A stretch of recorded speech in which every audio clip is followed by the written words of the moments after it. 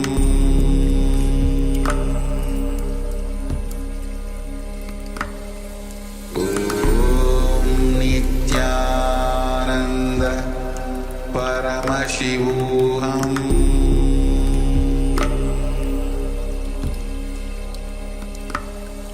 Om Nithyananda Paramashivoham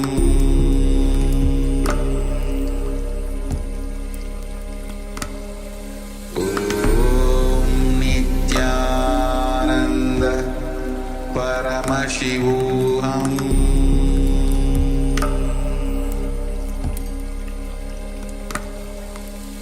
Om Nithyananda Paramashivoham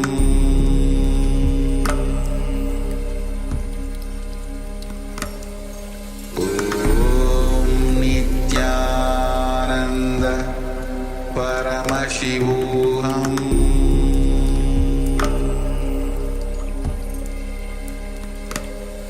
Om Nithyananda Paramashivoham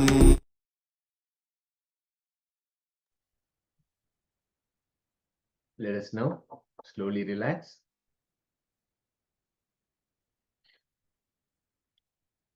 Slowly relax. Now, let's have a sharing moment.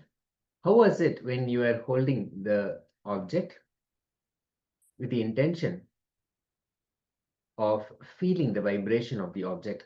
When you connect with that object with the intention of feeling the vibration in the object, please do share what was your experience when you sit in oneness. And Vishwanathan Iyer, you had asked earlier how to perform meditation after covering the eye band. I need to open my eyes or I need closed position. What I should do of third eye. Yeah, so this is another, this is a different manifestation. When we were manifesting the power of third eye, yes, you have to tie your eyes and the vision beyond the sight. Normally, you will just see something and you'll be able to identify what it is. You'll be able to see more details about it. Here, when you sit in this oneness, that oneness is the meditation, that experience of oneness that you enter into by chanting the Mahavakya or just remembering the presence of Paramashiva.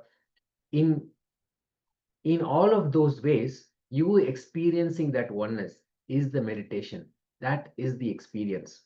So in that oneness, Paramashiva reveals to you details which you are not able to see because your eyes are closed. So that is the power manifestation we were doing earlier on. That is the first exercise that we did. In this manifestation, in this process, we're just simply sitting. Again, the same process of oneness happens. Whenever we chant the Mahavakya, we immediately enter into that space of oneness with Paramashiva, oneness with Swamiji. And from that space of oneness, all the powers start manifesting through us.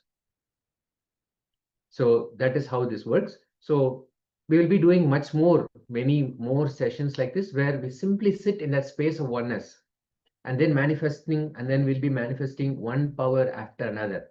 The first one was seeing with our eyes blindfolded. Paramashiva will reveal to you. He will show you what was being projected in the screen. And here, Paramashiva will manifest the power of consciousness over matter. The object in your hand is matter.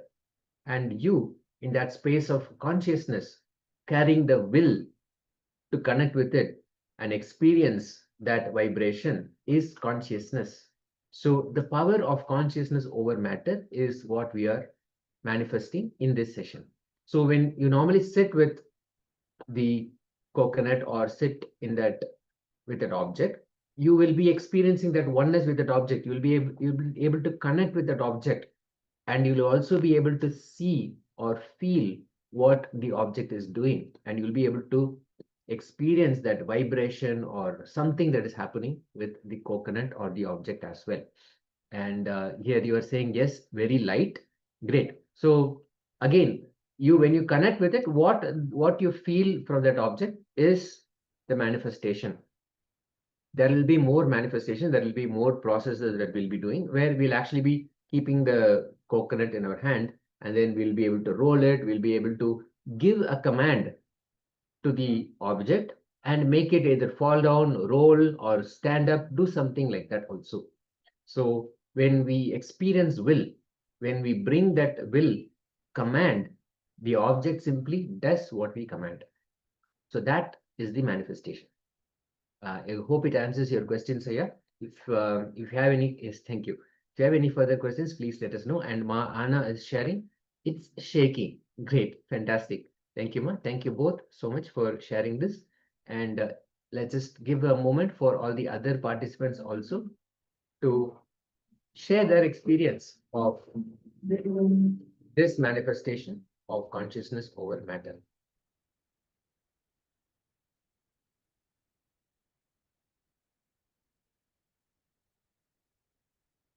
Ma Nistrai Gunya is saying, is heavy arms, lungs on my palm. Heavy arms, lungs on my palm. Okay, so I think what you're saying is you experience that heaviness when you, I don't know which object you were holding, Ma, but if you experience that heaviness, that object responding to your connection. Okay, you're saying, yes, I now got your message. No, it's heavy on my palm of hand. Okay, Ma.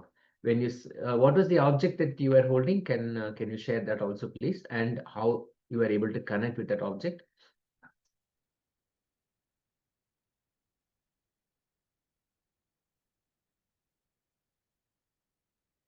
So what we were doing is we are keeping a object in our palm and connecting with that object, experiencing vibration from that object. Okay, now I understood. Manistri Gune is saying Atmalinga, you are keeping the Atmalinga on your palm and you could feel the heaviness of the Atmalinga in your palm.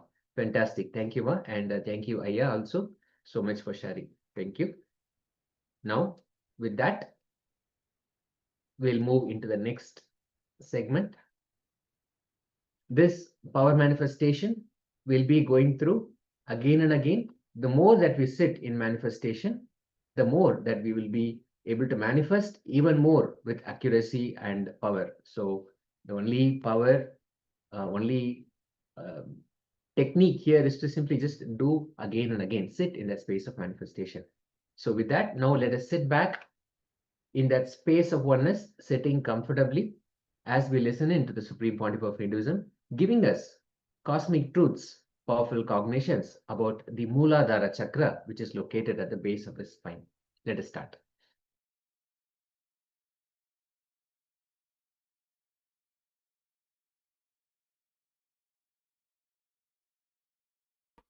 So now we come to the first chakra. First chakra is Mooladhara. As I told you, there are two ways to open these chakras. One is meditation, another is maturity. Maturity means just understand in which way these chakras are locked. Get the key and open the chakras. If you know how to open the chakras, you will see the maturity descends on you. This chakra is locked by a particular emotion. Each chakra are locked by a particular emotion. If you know how to unlock it, the chakra energy will be released in you and you can float with the energy of the chakra. The Mooladhara chakra is concerned with the sex.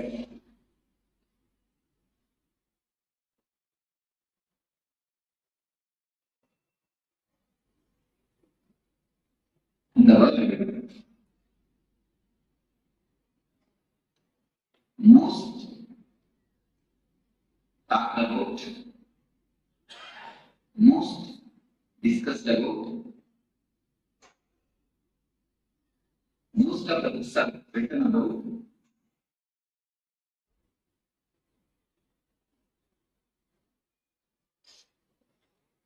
I think on these three centers, most of the books have been written about, most talked about, most discussed about. Subject is and most confused, most misunderstood, most misinterpreted. Subject is also.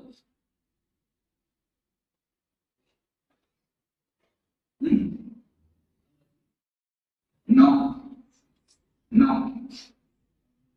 Text. This is the subject.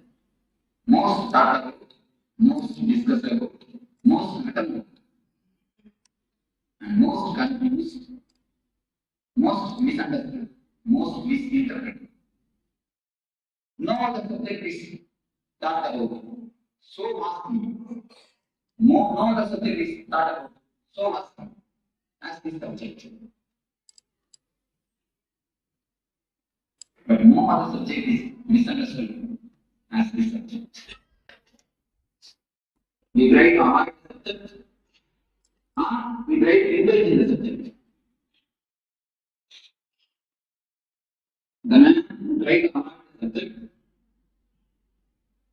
tries to avoid the big pit in front of him. If he doesn't know the pit is there, how is he going to pass? Man who tries to indulge in the subject is trying to jump into the pit. So both are not supposed to be done. We should know and pass it. Either we try to avoid or indulge. Do we try to do anything else? What is the reason? Ancient rishis, science give a very beautiful, clear understanding of this subject.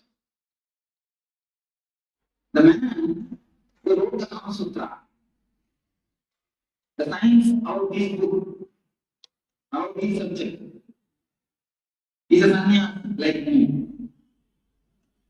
You know? He's a rishi, Vatsayana. He's a rishi, he's a sannyasi like me. He is questioning, what authority do you have to speak about this subject? He is questioning, I think proper question. That's a question. Any man who is little and intelligent will put this question. What authority do you have to speak about this subject? Yes, I mean, yes, actually, logically, I have no authority to speak about this subject. Vatsayana very clearly answers in his book.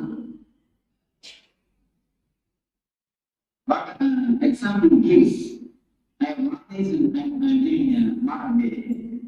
He gives an ancient type of example. In those times, there used to be an system which is used to use the electricity in the bioenergy. He gives that example. I am giving the very clear example.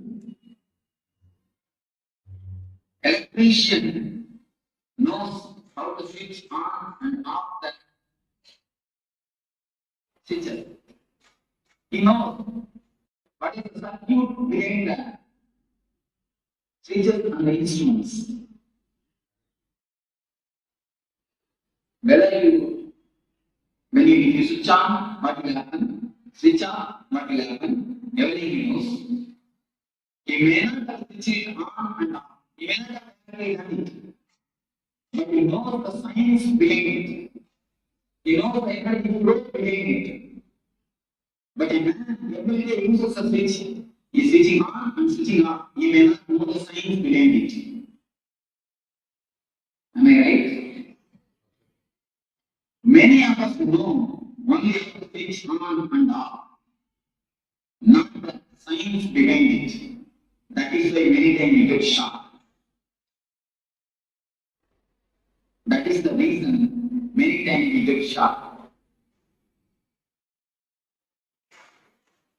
We are many fathers, grandfathers, we have all grown in a grown up phase of life. We may have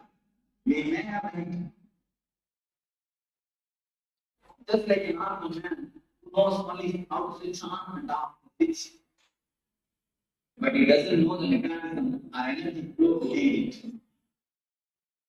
Just like an ordinary animal, living with a simple basic instinct. But Marciana says, I may not know how to, I may not have done that switching on and off, but I know the background energy flow. Only as an authority to speak about these things. Marciana says, a real sannyasi is the only person who is not able to give an idea about the subject. Nobody else has got an authority, he says. Because he gives one more example. Some two person are playing chess. Chess. Two persons person got involved in chess. When you see from outside, you will be having a right idea. You will be having a right movement. You will be knowing the right movement, but they will not be doing that. Have you experienced it? When you see from outside, you will be knowing the right movement. They will not be knowing it. But when you sit and play, you will not know the right movement. The person who is outside, he will be knowing the right movement. Have you observed this? What is the reason? He has no pressure that he has to win. The man who witnesses has no pressure.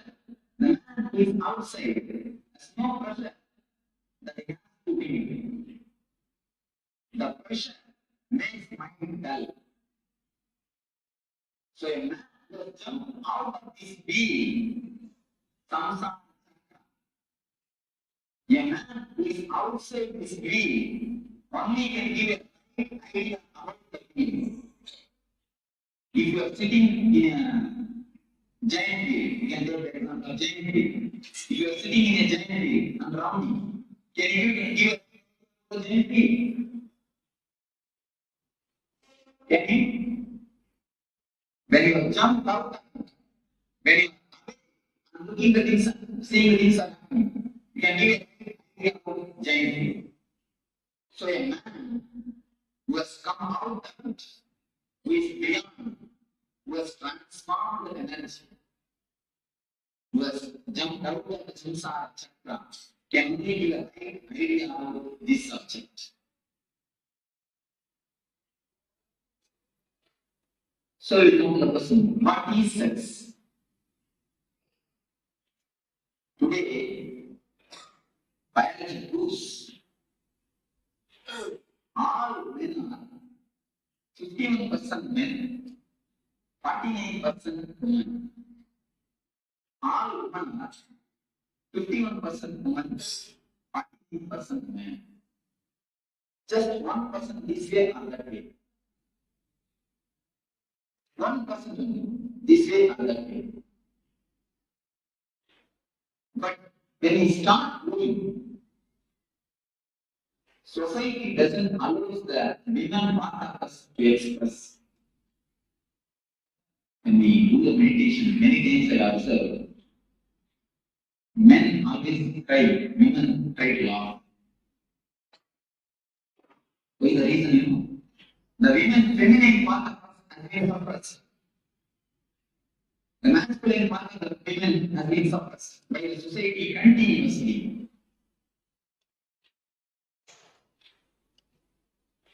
When we start growing, we slowly start collecting the image that tries to satisfy itself through mother and father. That is why girls are always attracted to father and boys are always attracted to mother. From there, the sex starts. The science starts. We start slowly collecting the images, prints. All men try to fulfill their image with mother. all women try to fulfill their man image with father. The art is suppressed in the society. When it is suppressed, we try to fulfill it with the father and the mother, having some loving relationship. Then after a few years of growth, we start collecting the images from many people, from the outsiders, how a real human should be, especially from media, how a real man should be. We start collecting the images and start preserving it in our system. The repressed or suppressed women is always unconscious. It's a real science actually, what is happening in the mind. When you go after a certain age, you will start collecting images from many actors, actresses, many stories, especially from the TV serials. From all these things, we start collecting the images and start preserving it. How a right man should be, how a right woman should be, how a many things, how a husband should be, how a mother should be, how a father should be. Many images we start collecting. We keep the imagination of a woman inside, the ideal woman. Sometimes, at the age of 15, after 18, 23, in that age, we see somebody outside. And from distance, it looks like as if there is somebody in this image, which you have inside. We continuously start searching for this image. We have a copy inside. We start searching this outside. We start searching whether some image will suit with this image, whether some real person will suit with this image, which you have kept in your mind. So actually, when you see somebody from distance, you feel as if that your image is resembling with the real person.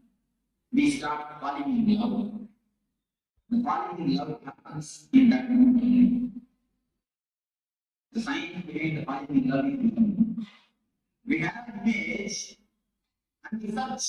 In distance we feel. In distance we feel as if the both are resembling. As if the both are looking alike. Then we fall in love. But when you come here, you will immediately find the image is image and real person is person. You can never find image in a real person because of this image. Not because of anything, because of this image. How can image be a real person? Because of this image.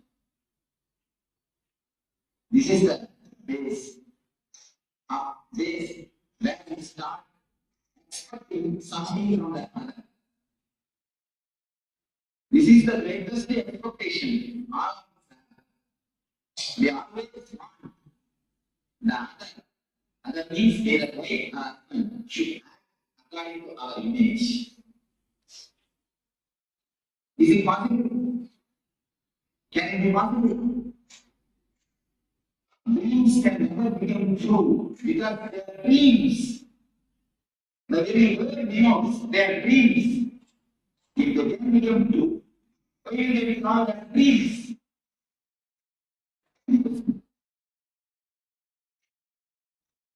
Just very clearly. Please listen with full attention and try to digest what I say. That's why very slowly. If any question please raise, now we will come to the clarification. This is the way in which our expectations about others starts. We collect all types of images from media. TV, wherever we see the ideal person, we collect that image and keep it inside and try to actualize it. We try to make it a reality with a living person. Is it possible? It can never be. That is why all ends in failure. All capital letter ALL we can use. All without exception. There are, we can say there is an exception, one or two, like Chakra. Both of them have no image. Both of them have no expectation. So something that they happen between them. If you love transmission, of course, that type of exception feeling. In ordinary play, all of us feel that we touch them. Men or women feel that we touch them. The reason is the basic science system is such, if you don't understand, you put the blame on others. Others will never be blamed. Take the blame on you. You expected, you imagined, and you put your imagination on others. Who will be the responsibility for the failure? Who can be responsible? Last to be responsible. But do you understand that what I say is that in a very practical reality? What is happening in a very day, but we never try to repeat it. It is happening in our everyday life. We never try to repeat it. Am I right? It always happens. We never repeat the good truths.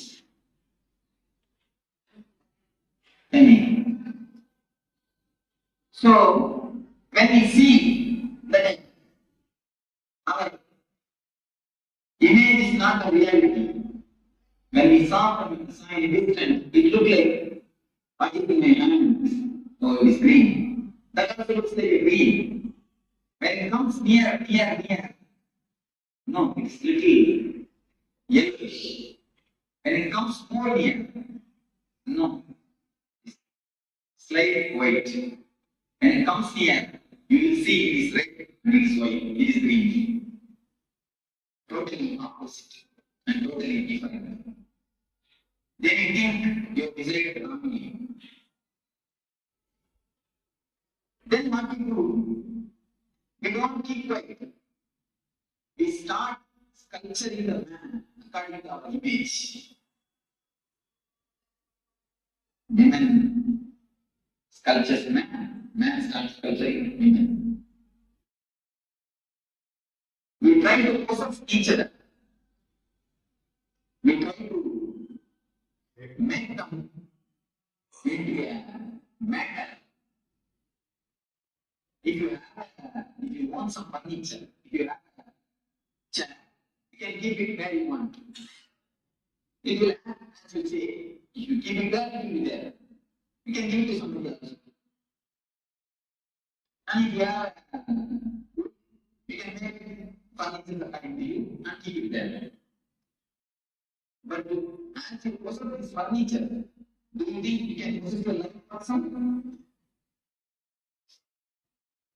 If you possess a life person, what you are doing then? You are making a spirit into a matter. You are reducing a man into a matter. You are degrading him. When you degrade somebody, do you think she will respect you or he will respect you? No. Problem starts. Problem starts.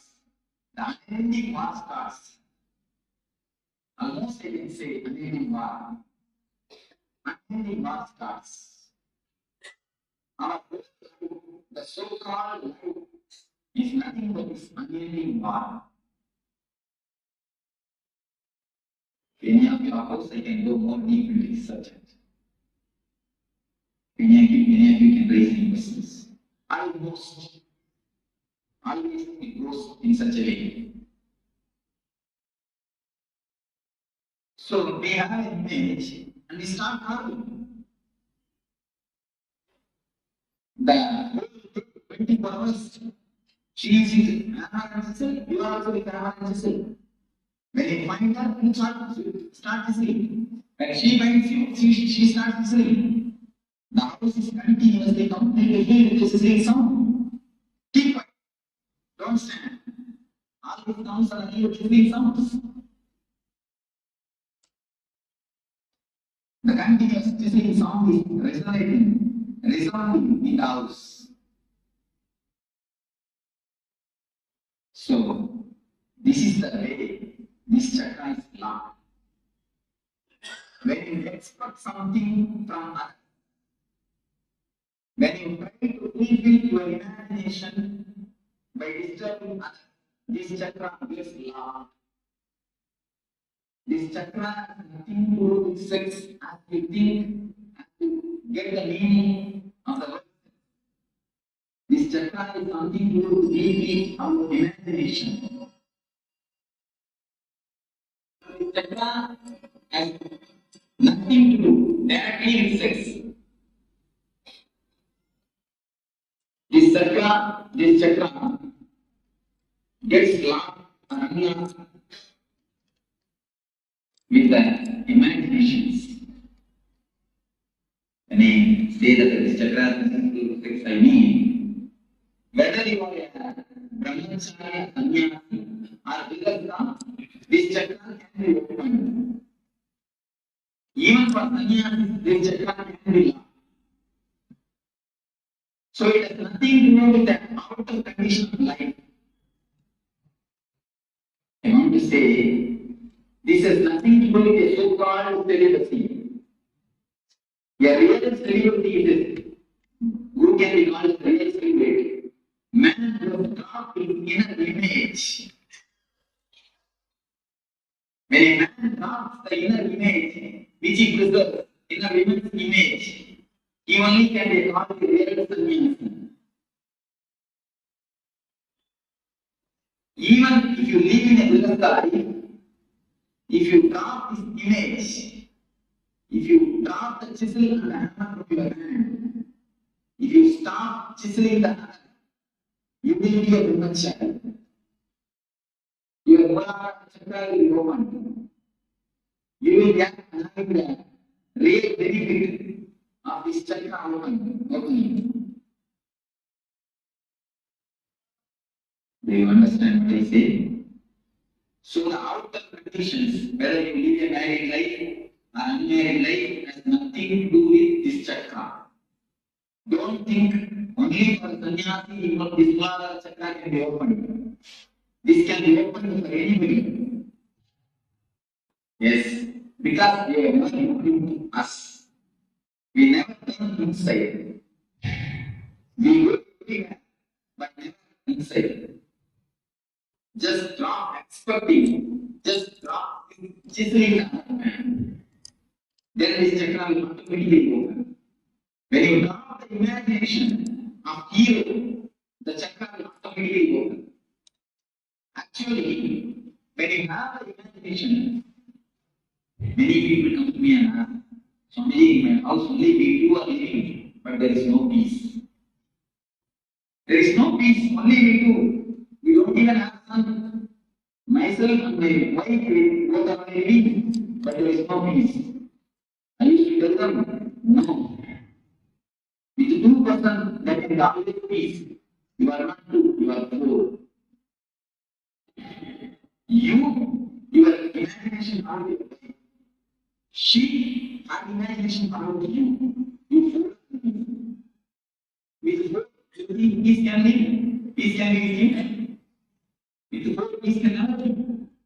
With two, peace can live. With four, it is impossible. So when we drop the imaginations, two things happen. Yes. What I mean is, we always start the images of heroes and keep it in our mind. We want that should be reality from our husband, from our wife. That is the way I understand. Yes, if you drop that, this chakra can be opened. Don't expect that it should be according to you. You should act according to you. Not only about Understanding life, even about Param life, you can idea. How you want to be today you as a mama. The final thing you will write today, please go and write and see. One thing I will just tell them and then we will come. Father, mother, wife. If you don't know your husband, no problem. If you have wife or husband, son, and no, son or daughter. This five hours from five relationship. You write how you expect them to be, how you feel, the ideal quality. You just write down 2 3 points. So all these five relationships, ideal your vision. The ideal father, ideal mother, ideal son, ideal wife, ideal husband. You will find deep down unconscious. You will find all your ideas are just from the TV serials and seeing. All your ideas you will find. And few times I checked with people. I just asked them to write down how the furniture should be. It will be corresponding to the even the house furniture. We have the imagination. How it should be. We take from the medias. Before that, there were dramas. If you rely on the dramas, there were unbelievers. Even now, even in early time, you see, from kings, they torture as best they can. And she tortures as best she can. She tries to make a drama, we try to make a scene. But finally, what happens? We do not know what happens. Anyway, so the imagination and trying to present it disturbs this chakra. If you can drop the imagination, if you can stop chiseling the other, this chakra will completely open. The people who share the problem with the dangerous problem. If you diagnose your mind, you will be having this problem of imagination and trying to project it and forcing upon others. Of course, women have their own way to force. They don't go to chiseling, they force with tears. They force with tears and cry. So they have their own ways.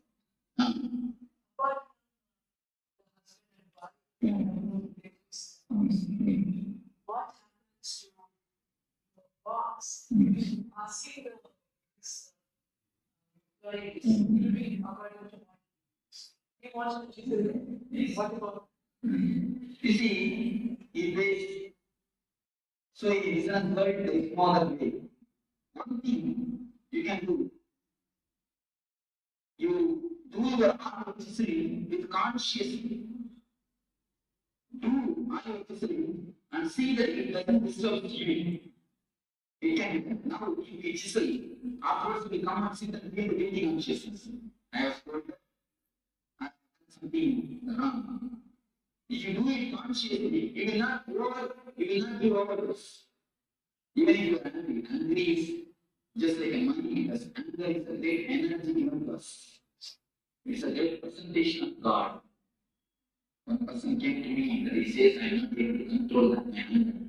I told him, take a photograph when you are angry and keep it in your watch. Puja every day. He started laughing. Swami, what you are telling me? I told him, please do it and then come and tell me. Anger is a great energy given to you by God. When you worship that energy, when you have respect for that energy, you will not misuse it. Lust is also a great energy given to you by God. Kama is a great Shakti given to you by God, which can produce another life. But you are misusing it, dissipating it, because we don't have respect on the energy. You never misuse the money. You never take it because you respect for money. But you won't take anger. If you have done for 5 rupees job, you pay only 5 rupees. But if you have done the 5 rupees only a mistake, you pay 50 rupees under. If you are conscious at that moment, you will pay only 5 rupees. If you pay the 5 rupees under, you will never feel guilty and assure you, I promise you. Because you pay, you never pay, you come and feel guilty. To compensate the overpayment, you feel guilty. If you pay properly, how much mistake you have done? You just pay that much under. I don't say don't pay under. You have to pay under. You pay money, how to pay under. Pay under. Be angry. Only that much. If you are conscious, you can maintain it. Yes. With all the people, it also. You see, all of it is a order very happy. And also, really, you will feel the tremendous respect towards the anger. You will not say, afterwards, the devotee came and really told me, Swami, I am not going to be angry. Because it's not respecting the anger. Once you respect the energy, you will never taste it. We never feel that anger is an energy. Very well, just see what happens. A new type of your eyes are getting red and blood starts flowing more and bleeding more, begins faster. See the difference? See the energy difference?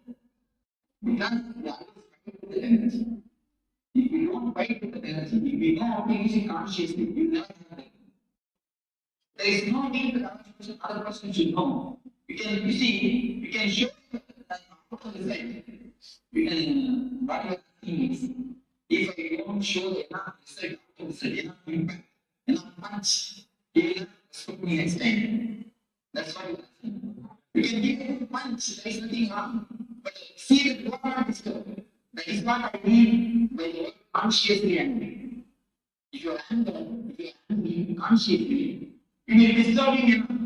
You will give me a right to, but you will not be that disturbed. Be very clear. This is the situation. I handle the situation. This much only. Don't allow the situation to work control you. You control the situation. And be handled. What has to be done? Logically, clearly, do it. Do it perfectly. Then afterwards, don't feel guilty. If you are done it consciously, you will not feel guilty. Yes, right word. Now, reduces the right word.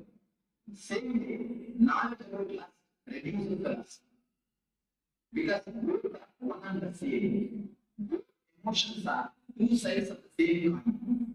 If it is allowed, it is called lust, calm. If it is stopped, if some obstruction comes, then it turns as anger. If somebody doesn't allow to have what you want, then immediately it is not, it transforms.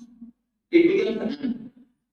So both emotions are the two sides of the same coin. So how to open this chakra is just drop all the imaginations which you have. Don't expect anything. Then in your house, you will see two persons only will be. Accept the person he is. There are few people come to me and tell me, Swamiji, I love my wife very much. That is why I try to convert her. I make her. I want her to. Am I right? Many people won't help me. And you are the lead. Because I love you, that's why I force you to do what I want. Is to answer them. You don't love your wife.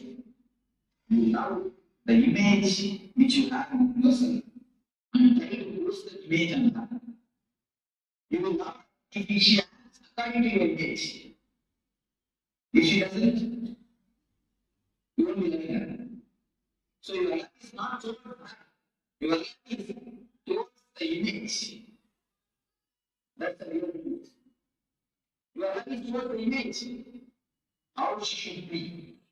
That is why you force her to be as you want. So, when you come these imaginations, the Mula Chakra energy will be awakened on key. As a body, we are also looking at great shaker. All of us are almost like a good shaker. Our also become good shakers. Am I right? Our also become really good shakers. Actually, so if I speak about Buddha and pull down the waist, such a Buddha, it is a sheer nonsense. Having two feet, two paper pieces, going to some person asking how to live. What right you have to live if you don't decide how you are to live? Going and asking some person who is unknown about your life, giving him two pieces of paper, is just me and tell me how to live. What type of life you are living, I don't understand. You are the man who is living. You know about the parts of your life. You are the person who is living. You don't know about your life, you are going to ask to live. Then what type of intelligence, which intelligence we are living, I don't know. It is sheer bullshit. In Jyotish Shastra, there is a science. There is some truth. In original Jyotish Shastra, it is complete science. But going to some Jyotish is another reality. It means we don't know about our life. We don't even have intelligence to run our life. If we don't have intelligence to run our life, if we don't have intelligence to decide about our situations, if we are not able to take the responsibility of our life, we have no authority to live. Actually, a real man will not look for the books brain as what will be the future.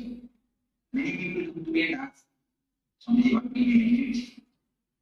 I tell them, never what will be my future, how to make my future. Never come to me for prediction, come to me for designing. If you come to me for designing, I can help you. If you come to me for prediction, I can't. Go and repeat the university, but I will be daily. So how will I live? Going and asking a parent, there are videos about how will I live? The parent itself doesn't know its life. It is asking that way.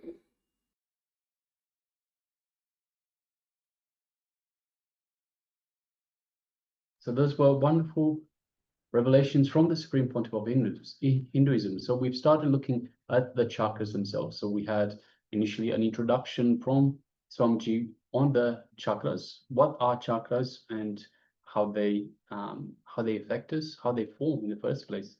And now we've started with the Muladhara chakra, which is the root chakra, which is situated at the root of your spine, at the bottom of your spine. So Yes.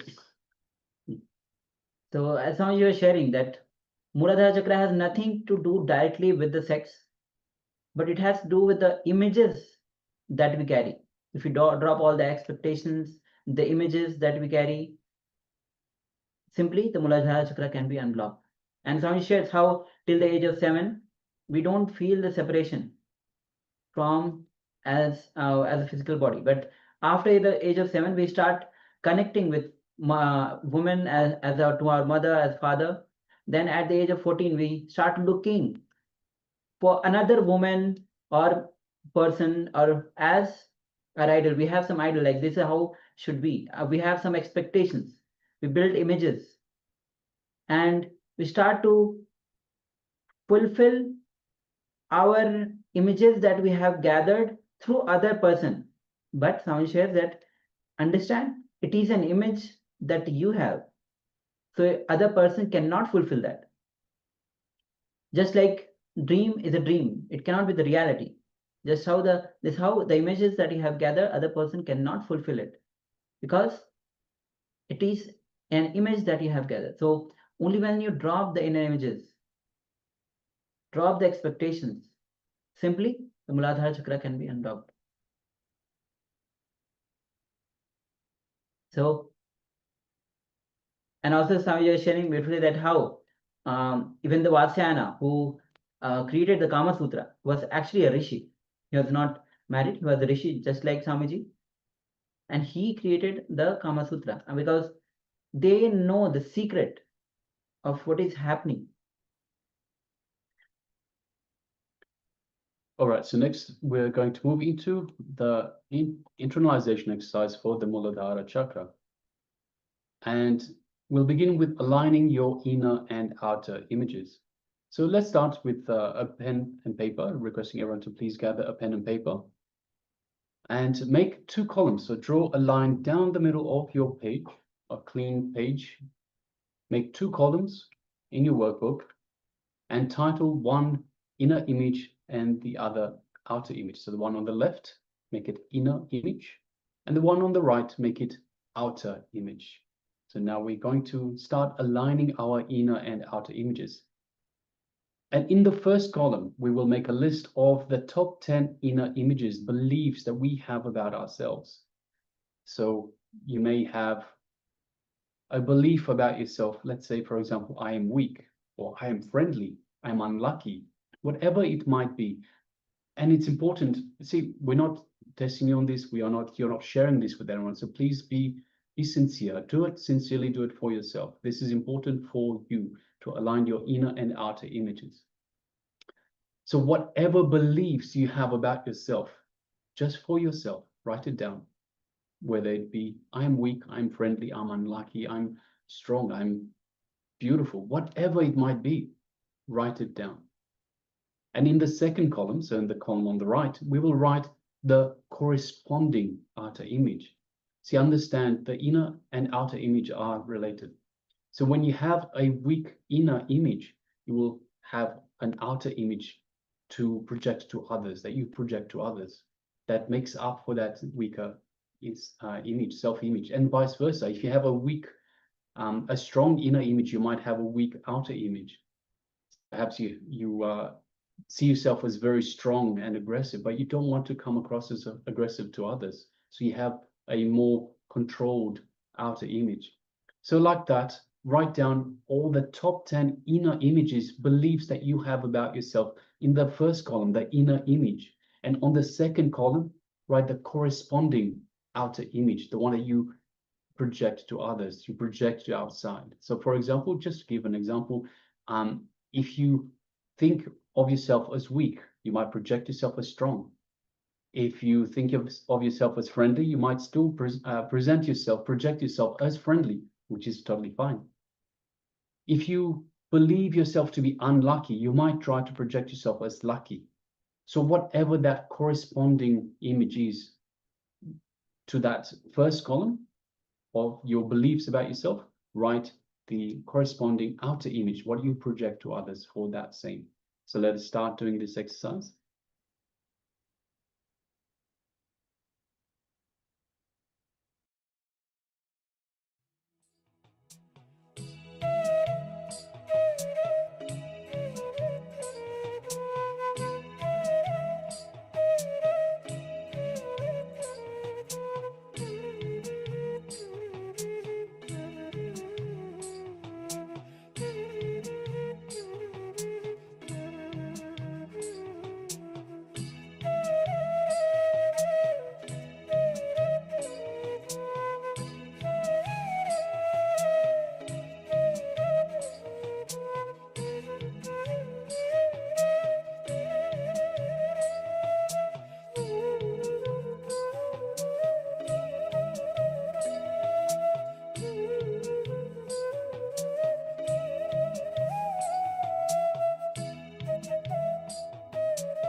Now compare each image, the inner image and the outer image that you have noted down. And once you have compared your inner image and the outer image, wherever there is a conflict, start tuning your inner image and outer image. Means inner image means what you perceive as you, outer image means what you project as you to others. And start tuning your inner image and outer image means when you are choosing the higher idea. For example, whenever your outer image is higher than yours, than your inner image, decide to tune your inner image to the higher image, to the outer image. So decide to tune to the higher image. If your inner image is higher, tune your outer image to the inner image. If your outer image is higher, then tune your inner image to the outer image. Don't reduce what you project yourself to be for others. Increase what you perceive yourself to be for you. And repeat this for each point that you have noted down. Compare both identities. Whatever qualities are best in you, choose that. You can draw a star against all your best. You can draw a star against all the best outer image. And if there are some qualities in your inner image, you need to raise to outer image to match that. If there are some great qualities in the outer image you project, you need to raise your inner image to match that which you project. Continuously tune yourself to the peak image. So let's continue. Let's enter into this step.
Now, identify the obstacles that stop you or distract you from achieving what you want to be, who you want to be, and how you want to be. So once again, identify the obstacles that stop you or distract you from achieving what you want to be, who you want to be, and how you want to be.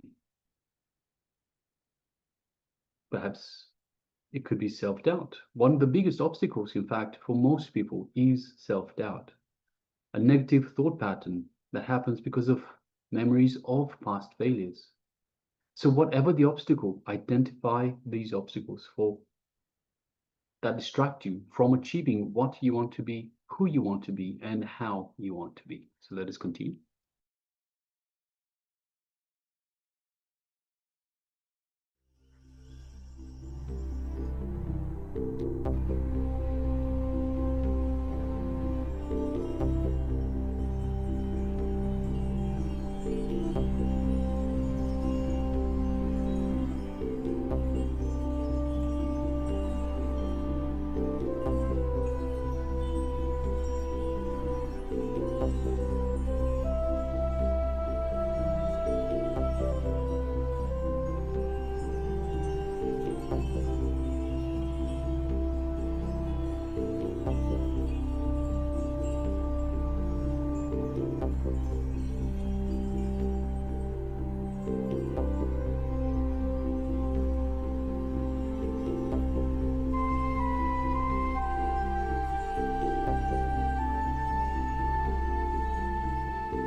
Yes, you can relax now from this aligning of your inner and outer images. It is a very powerful exercise to bring you to your peak potential, to start living in authenticity. Yes, understand. This is how your images evolve. Whichever thought is in alignment with your peak possibility, encourage it. Understand? Whatever is your peak possibility, peak inner image that you have, a peak image that you have, encourage it, enrich it, and train it. Whichever thought is not in alignment with it, just complete with it. Consciously, decisively, complete with that pattern. Go on completing every day with those patterns which are stopping you from achieving your peak possibility. In this case, peak possibility is in terms of your inner image or outer image, whatever is your peak image. Always tune to that, always encourage it, always enrich it, always entertain it, always, because that is your peak possibility. So every day go on completing with the image that you're not is not in alignment with your peak possibility.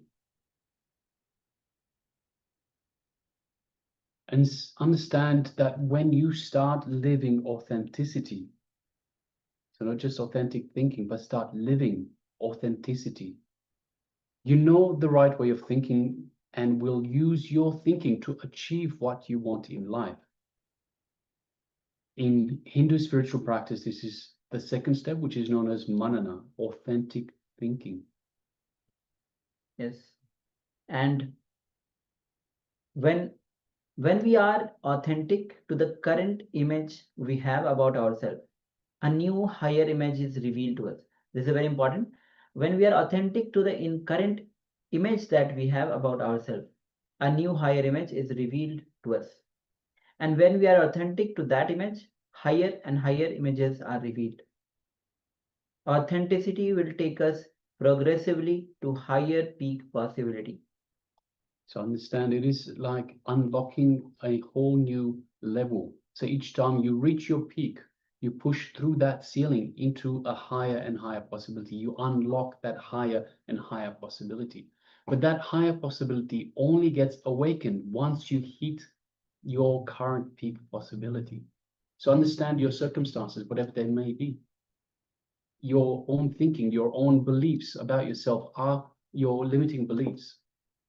Once you have reached the peak of that beliefs that you have at the moment, you reshape to reach the peak possibility that you have at this moment, then the cosmos just simply opens up and gives you a whole new ground to cover, a whole new ground in which to expand, to reach higher and higher peak possibilities.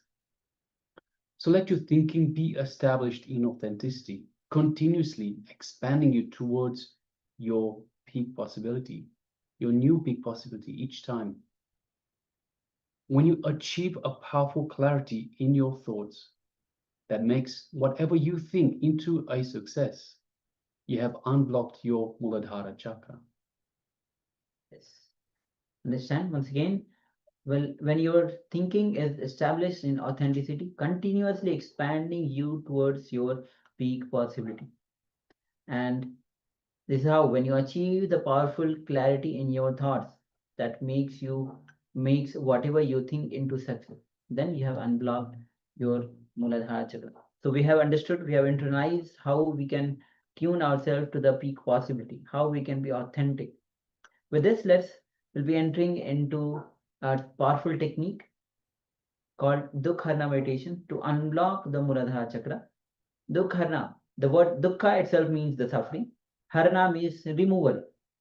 So a meditation to remove your suffering. So this is a very powerful meditation technique. If you are here, if you are watching us, calling us right now, please give your 100% with this meditation, Duhka Harana meditation. So requesting everyone, Sharmi Muse, Yang Hui Lan, Vishwanathan, Majuri, Gui, Su Singh, Ma Mahasatya Param Satya, Ma Anand Aghor, Aghor Sarupni, Zhang Si Hao, everyone. As we enter into, yes, Vishwanathan says, sure. So as we enter into this powerful Duhka Harana meditation, give your full involvement, give your 100%.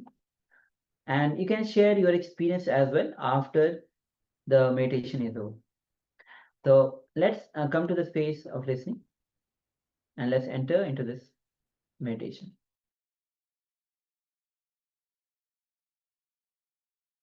ब्रह्मानन्दं परमसुगदं केवलं ज्ञानमूर्तिं वादीतं गगनसदृशं तत्त्वमस्यादिलक्ष्यम् एकं नित्यं विमलमचलं सर्वदी साक्षिभूतं भावातीतं त्रिगुणरहितं सद्गुरुं तं Namami.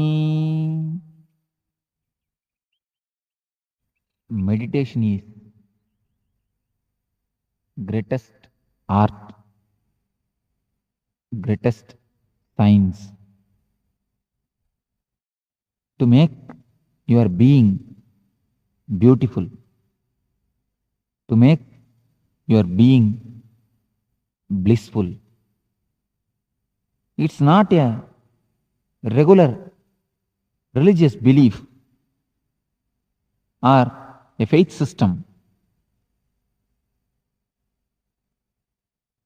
It is something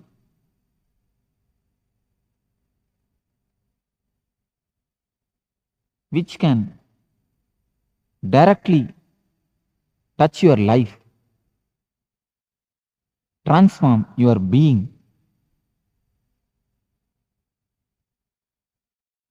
which is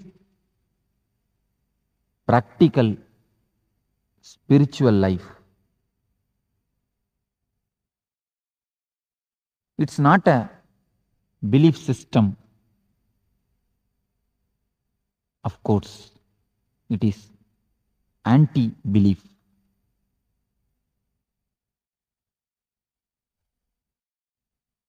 It will make you not to believe anything or anybody. You will be completely independent and individual. As it has become a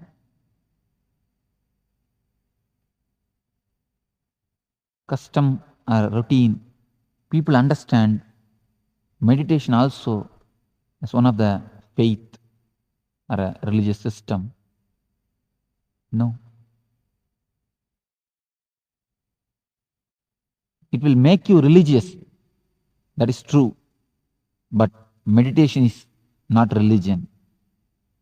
It is practical spiritual system.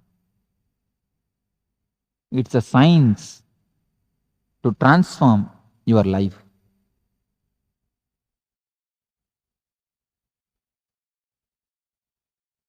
What is meditation? Meditation means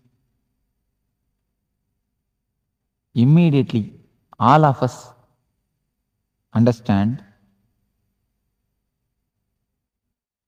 or try to imagine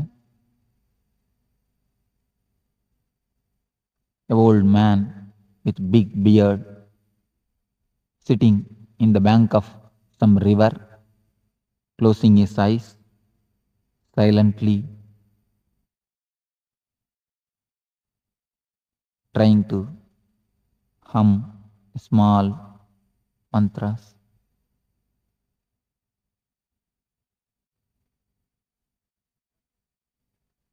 But that was ancient methods, techniques. Today, if I ask you to sit silently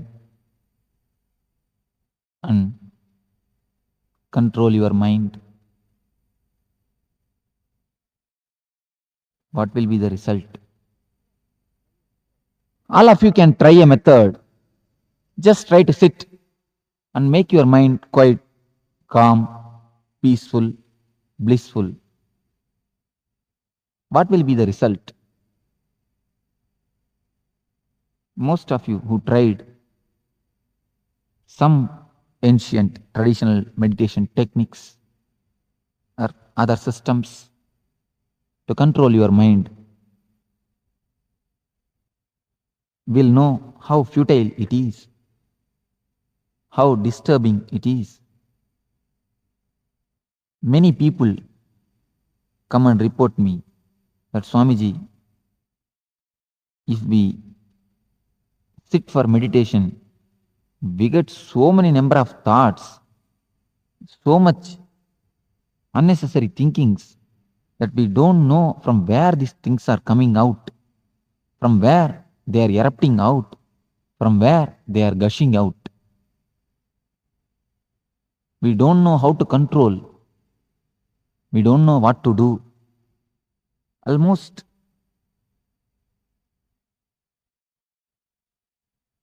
we are mad. We feel that we are mad. There is a small story. Once a man wanted to meditate, went and asked a guru, please give me some mantra that I want to meditate.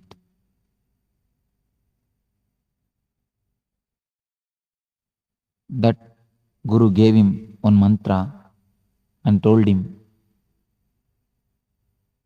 you will achieve your desires by meditating with this mantra, but only one condition, you are not supposed to remember monkey when you start meditating. This man told, okay, oh yes, verily, this is not a big condition, because none of us remember monkey, and he also never remembers monkey, unless he is the devotee of Anjaneya. He is not a devotee, and he never remembers also. He came, took his bath, and sat for meditation. As soon as he started the mantra, you all can really imagine what would be the first thing which entered in his mind, thought which occurred in his mind. Surely nothing but monkey. Guru has already given an instruction. If you remember monkey, immediately you should take bath once and then you should sit for meditation.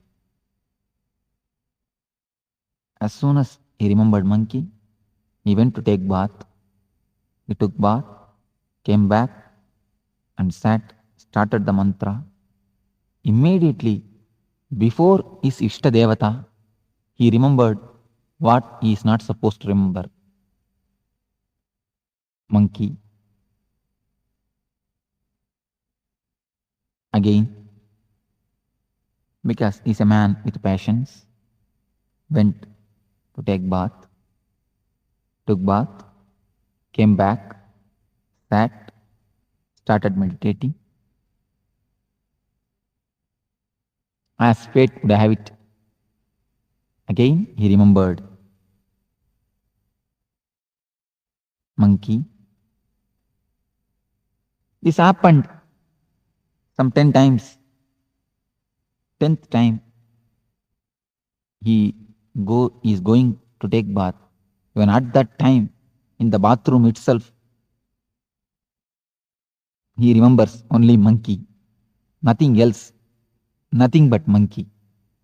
He feels all over his body, all over the mind, he is completely surrounded by monkey. He started shouting at himself, at others, ran to the master and begged the master, please, Guruji, take back your mantra and the monkey both. Leave me alone. This is the condition of a man who tries to meditate, who tries to calm down his mind by the so-called traditional techniques, meditations and methods. At the age of Patanjali, in ancient times, there used to be meditation techniques with which people can directly sit and start meditating. They will become calm, cool, collective, blissful. At that time, man was very simple.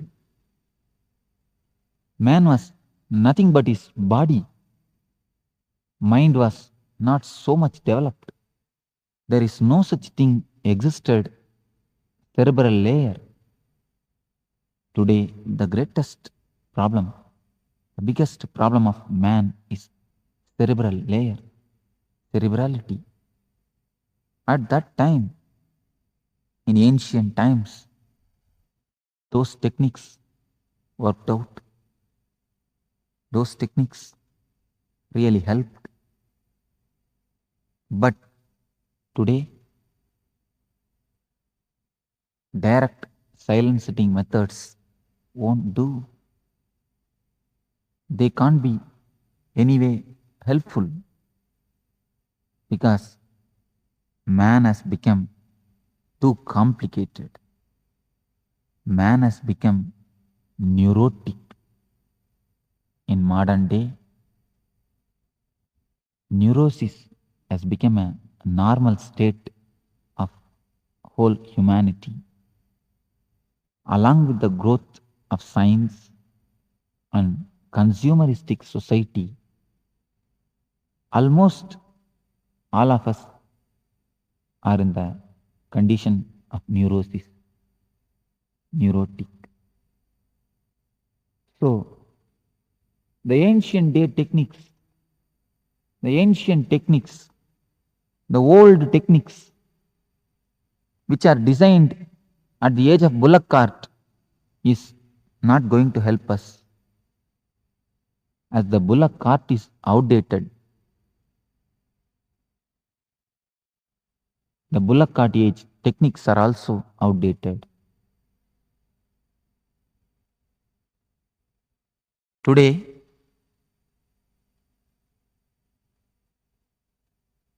techniques designed at the age of bullock cart, you may be able to have a little bit benefit, no doubt. You will be able to travel, but only in the bullock cart speed, not with the jet speed. But today is jet age. So modern day masters, modern day mystics have designed techniques with which you can travel in a jet speed in your inner space, inner sky.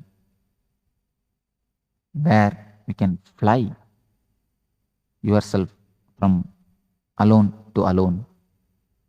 Here is a technique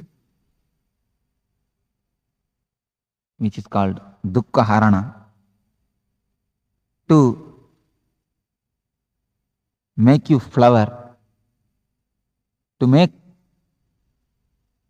bliss, ananda to flower in you, to transform your being.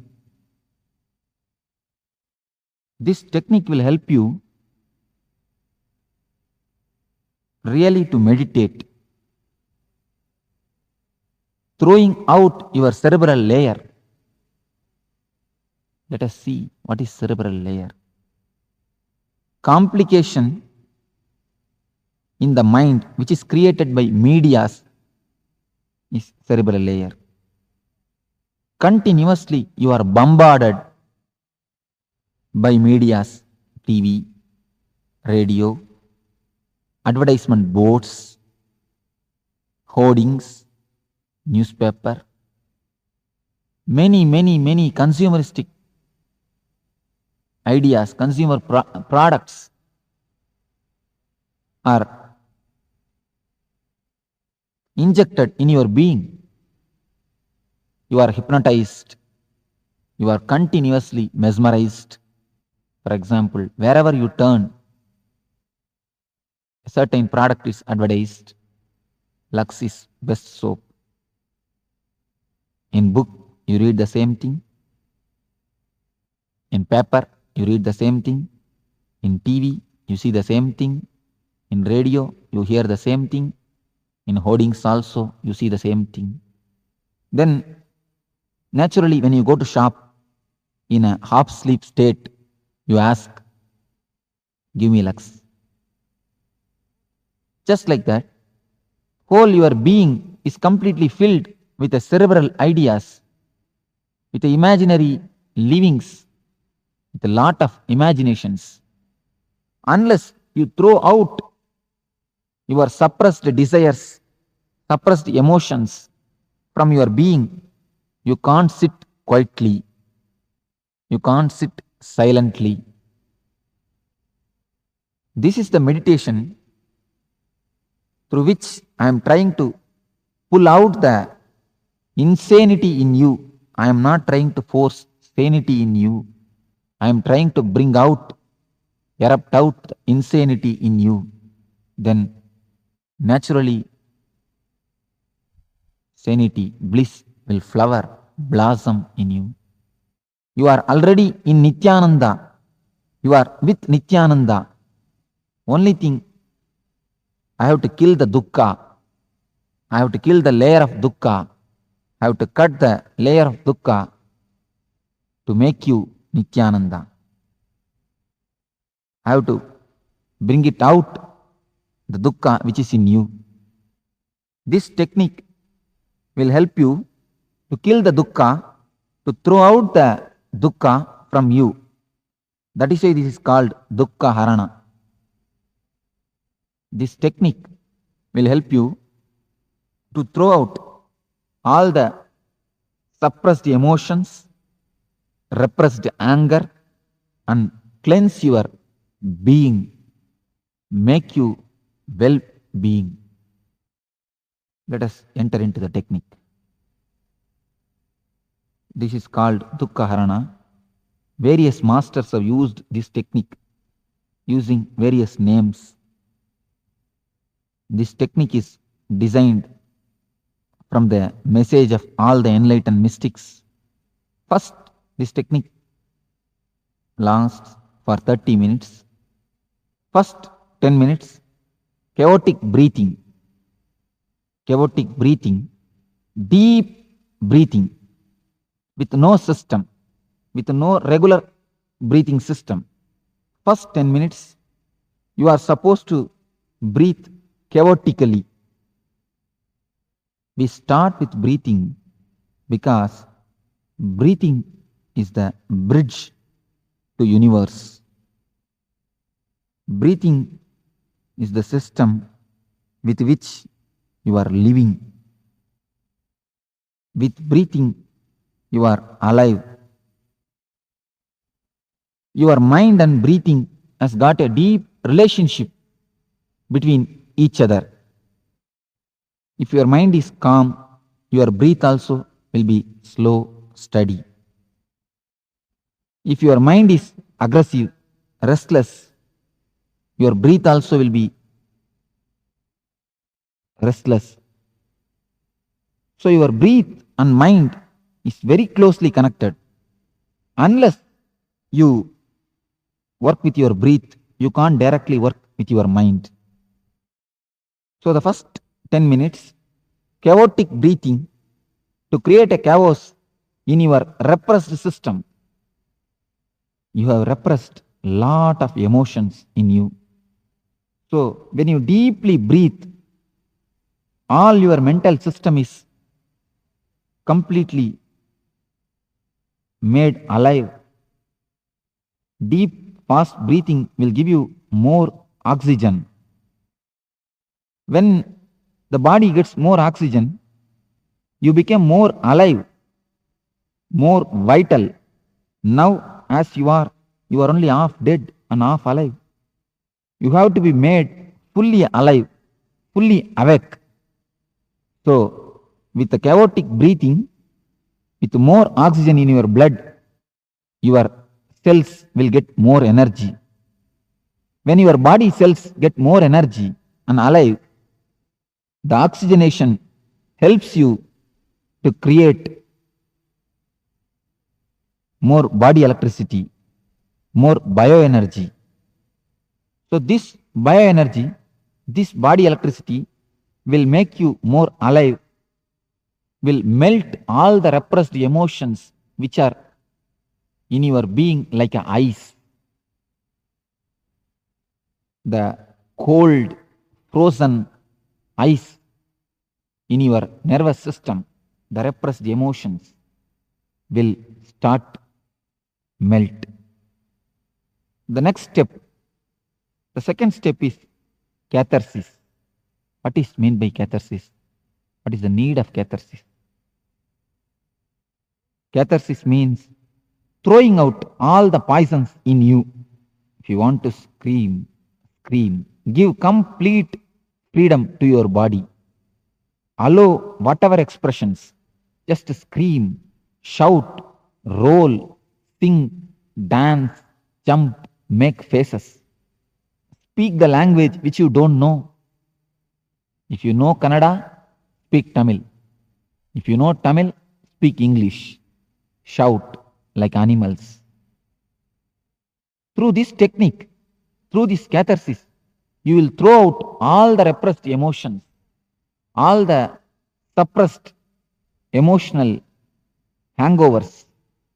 You can throw it in the air. You can cleanse yourself. You can cleanse your being by this great meditation technique. Now, for example, in your office or in your place of work, your boss may fire you for some mistake. Your boss may scold you, but you will not be able to fire him back, scold him back. You will become tense. You will be angry. Your body will be active, alive, aggressive to kick him, to beat him. Just like an animal, your body will be releasing an acid, a chemical to react, but you will not be able to react. You are not permitted to react. You will not be able to react. Then what will happen to the chemical? What will happen to the anger energy which is released? You will suppress it. You are going in two-wheeler on the street. In signal you are stopping. Just next to your vehicle, one car comes and stops. As soon as you see the car, you will have one thought, a desire to possess it. You may repress it afterwards, but naturally a desire to possess it. What will happen to these desires which are continuously repressed? sexually, so much of desires has been repressed, suppressed. What will happen to all these suppressed emotions, suppressed desires? If they are all there in you, how can you sit silently? How can you taste, enjoy the silence, the bliss in you? So throw out all the poisons. Just shout, shake your body, make faces, do whatever you want. Just freak out. By freaking out these 10 minutes, you will be able to see that all the repressions are emptied. You become vacant. All the repressions are thrown out. You are now calm, cool, collective. When the cassette says stop at the 20th minute, stop as you are. If your one leg is raised, if one hand is raised, if your mouth is open, wherever it may be, whatever it may be, the condition, the situation, stop as it is. Become completely frozen statue of ice. When you are completely dynamic, active in the catharsis, from the full activity, if you enter into the complete stop, like a frozen statue, in between the gap, one moment, you will be able to experience the no mind. You will be able to enter the state of meditation. So, stop in the case it says stop as it is. Next 10 minutes, just sit silently or lie down, relax, and be a witness to whatever happens inside and outside your being. First two stages only preparation for meditation. Only the third stage, 10 minutes, is real meditation. When you have cleansed yourself, when you are empty of all the repressions and suppressions, you will see that without your effort, a beautiful silence is flowering in you. A beautiful bliss is happening in you. You don't have to control your mind. You will see that mind is silent by itself. Silence cannot be forced. It can only happen. The last 10 minutes, just relax yourself with a smiling face and blissful mood. This is the key. Silent face and blissful mood. Completely relax. Don't concentrate on anything. Just be aware of whatever happening inside and outside your being. There may be many experiences. You don't have to worry, bother about experiences. Just as you watch TV, as you watch television, movies, layer by layer, film by film, picture by picture, watch your mind, thought by thought. Be completely relaxed. Be completely cool. Be completely collective. Be completely in a state of bliss. This meditation, Duhka Harana, should be done in the morning. There should be no food taken before the meditation.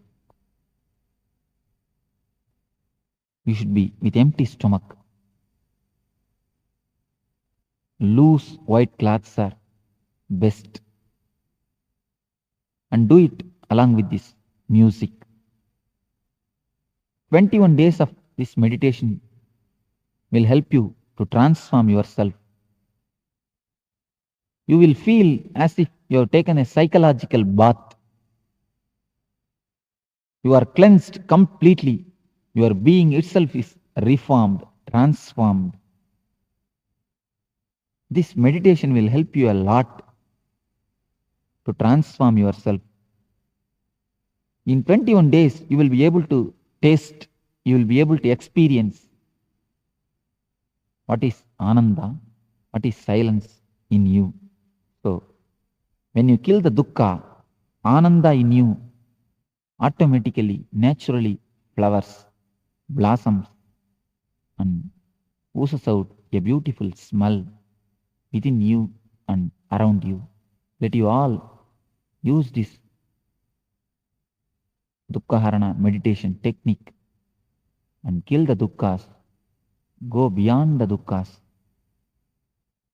and enter into the blissful state, enter into the bliss, and be with Nithyananda.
Om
Yes.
So slowly you can relax from this Duhka Harana meditation, a meditation to remove the suffering.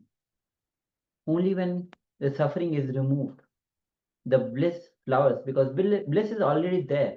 What you need to do is remove the suffering. The Duhka Harana meditation is a very powerful meditation technique to remove the suffering. As Swami mentions that in this modern age, just sitting quietly won't work. Swami gives an example of the story of a monkey, a person who was told not to remember monkey during the meditation, but all he that came to his mind was just the monkey, and finally he was filled with the monkey. Just in this modern age with more complex mind, just sitting and meditating won't work. We need a method that works for the modern mind. So the Khana meditation is the meditation that is for the modern mind.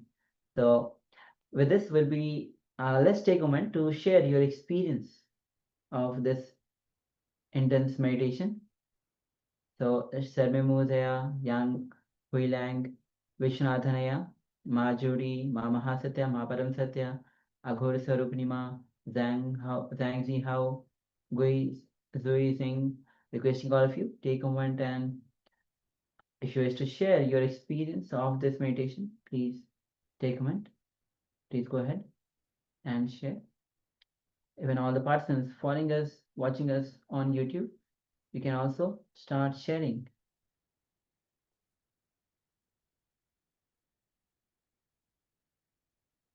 Shortly, we'll be entering into the power manifestation.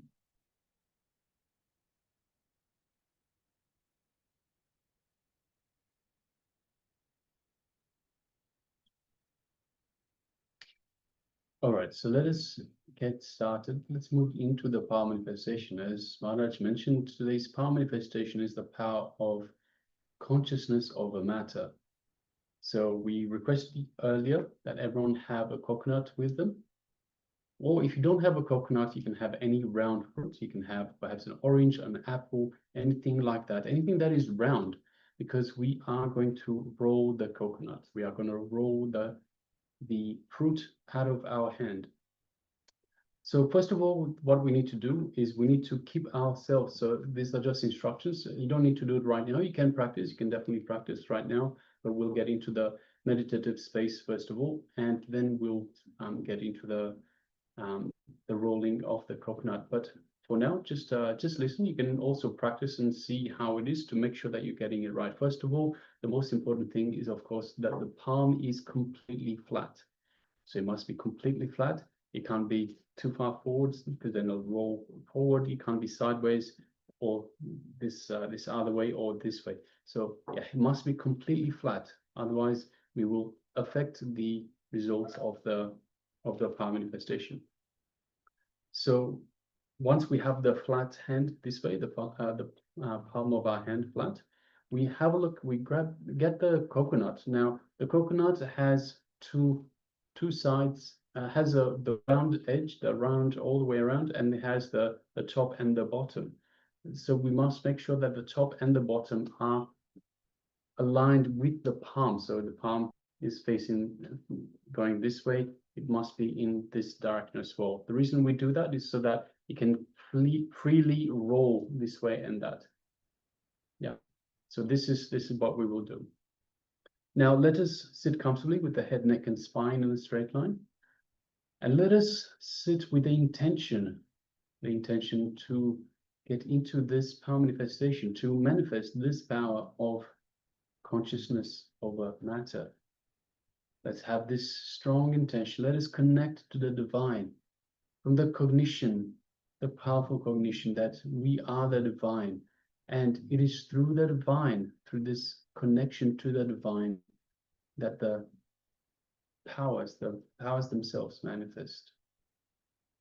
So from these two powerful cognitions, let us sit with the full intention to manifest this power. We are going to roll the coconut or the fruit.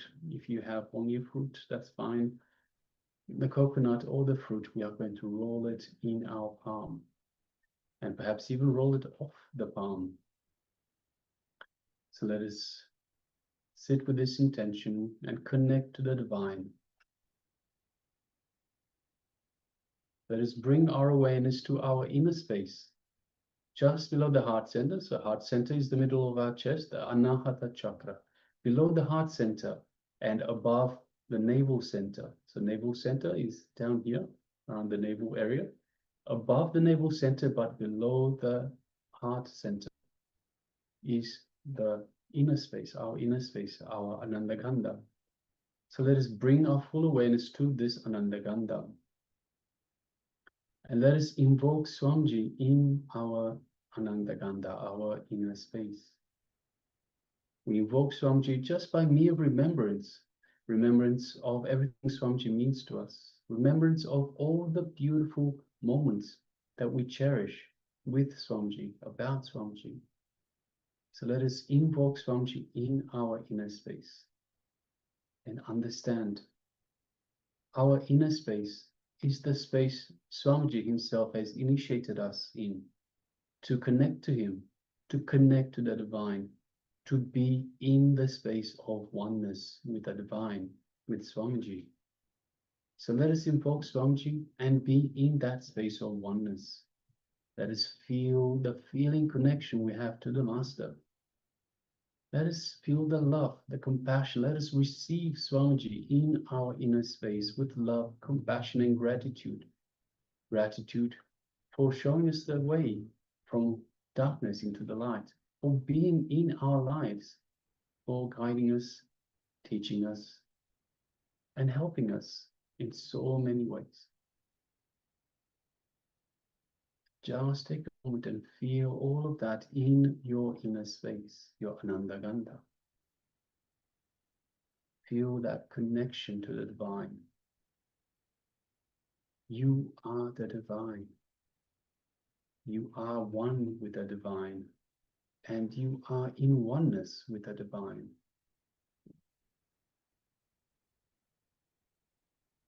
All there is Paramashiva, and you are Paramashiva. Let us now make a strong intention, strong declaration, strong intention to move the coconut in our palm. So let us start placing our hand flat, once again, placing the coconut on the hand itself. And let us remove any thoughts, any worries, any impossibilities, any judgment, any fears. Let us remove all of that. Let us just observe these as they come up. So this is, we unclutch. We unclutch from all of these by becoming a witness. So just as you see this thought come up, just as you see the fear, the worry, anxiety, impossibility, whatever it might be, as it comes up, just observe it.